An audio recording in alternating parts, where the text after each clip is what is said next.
All right, Steve, let's look ahead then to Pro Bowl next year. We've got one of my favorite things, the win totals coming out soon. Steve, what do you think about these numbers you're seeing? They're floating around different places. I zoned in on the AFC South just because I just think when you look top to bottom, I think it's the hardest to separate, even though we have two bottom teams. Because when you look at Tennessee, they have Tennessee and Indianapolis at 9.5. Then you go down, Jacksonville's at 6. And that's what I wanted to talk to you about because of the Doug Peterson effect. Yeah. When I go back and I look at the Eagles and what he did with Wentz, I remember the first game they played the Browns, and I wanted to see Wentz. I couldn't get over on how well they designed their pass pros and how Wentz was so comfortable as a rookie in his first start. And I think about, that's why I wanted to ask you, Chris, when you got a young quarterback on the ropes, and Lawrence was, he went to Jacksonville, they beat Houston week 1, and then the Urban thing kicks in, and we never talked about it. I feel like he was the least talked about number 1 pick in recent memory. Yeah. And it was just, especially relative to the lore that he kind of carried coming in. Correct. And everything was just, that's because they had Urban and they're trying to get through, moving on past Urban.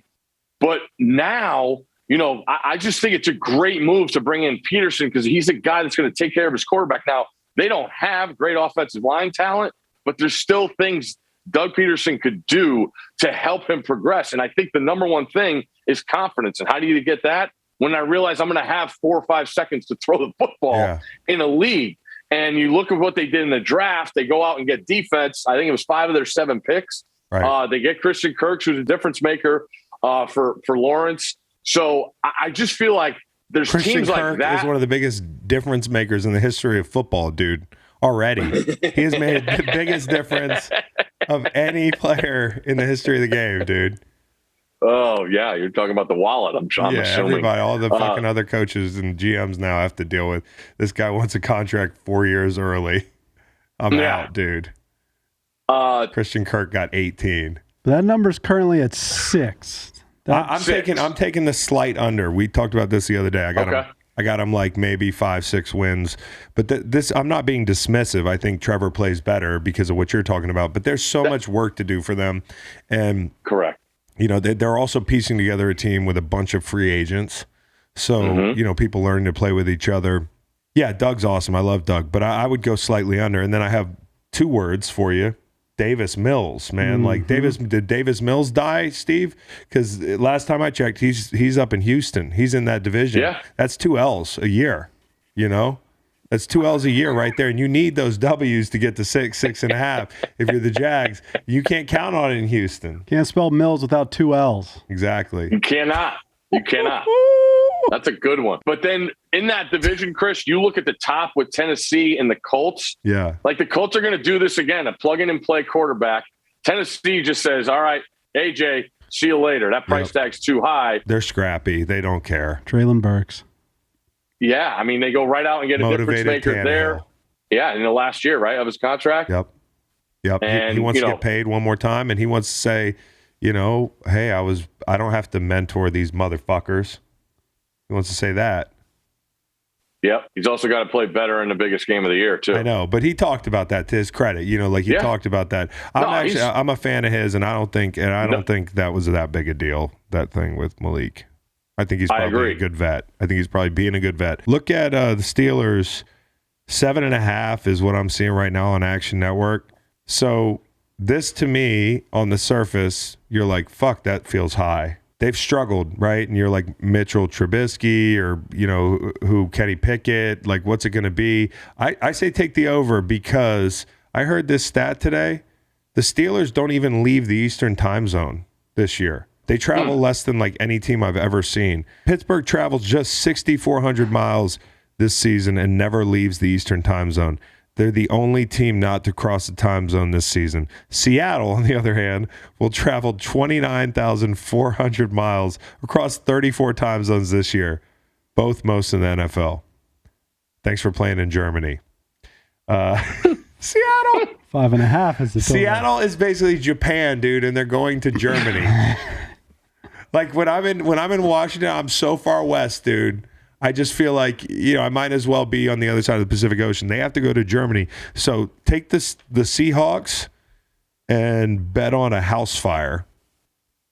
And then take the Steelers and buy the dip. Little travel tip there. Presented by... So you take... Insert airline here. We're ready for you. I remember there was a year the Eagles didn't leave, they didn't have to take a plane ride longer than an hour. Last year. Through 8-10 weeks. Last year they ended the season. It was like 6 weeks in a row. We don't have the dead set schedule. Obviously it comes out, this week. You think the Dolphins win more games than the Patriots? I don't know, man. And this is explosive for me for many reasons.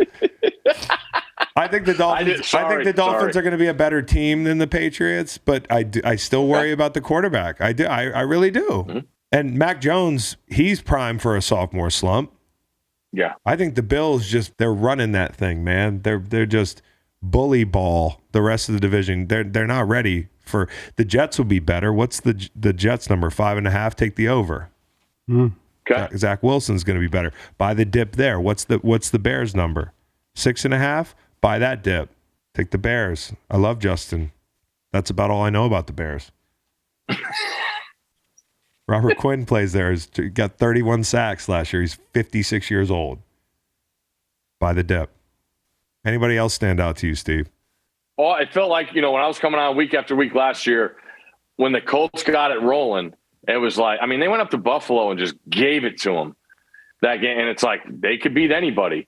And then Wentz plays his worst game of the year in a game at Jacksonville. Yeah. And now they plug in another veteran QB. Is Matt Ryan an upgrade or a maintaining of a level of quarterback play? It's an upgrade. I think it's better. And I love what they did in their draft. So I look at the roster in that division. I think the Colts are the best team to me. No, the Colts are going to be. Listen, I'm looking at this number. If it's 9.5, where you can get it, take the over. Yeah, I don't know what it was last year. It was probably in this range, and you're telling me they're not going to be better. I believe it was 10.5 last year. Your guy Ngakoue, Terp. Yes, he's going to make them better up front defensively. They got Woods from Virginia. Yep, right. Yep. Which is going to be game changer, the steal of the draft. Obviously, the Bucs and the Bills are going to be up there. The Chiefs, the Rams are up there. The Cowboys are up there. I always start with season win totals. Always start at the bottom. You like starting at the bottom. It's easier to pluck. Texans. Give us. Then I want matchups. I want Texans win more games than the Seahawks. Sure, I book that. Davis Mills, dude. I believe in Davis Mills. Sorry, Cowboy Reed. I know formerly of God's team, but Drew Lock. I believe in Davis Mills. I'll give you an under. I'm not going to say the Vikings. Yeah. It's a sweat fest every time.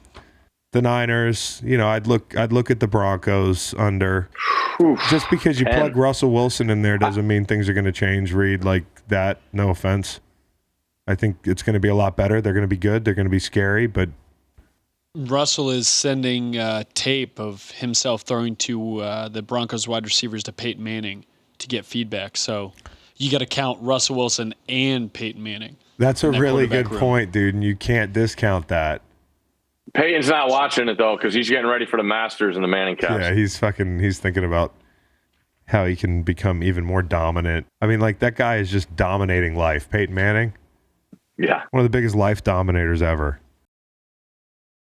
Listen to the full podcast on Spotify, Apple Podcasts, and other podcast streaming platforms. Wherever you want to get the podcast, you can get the podcast. Pretty simple.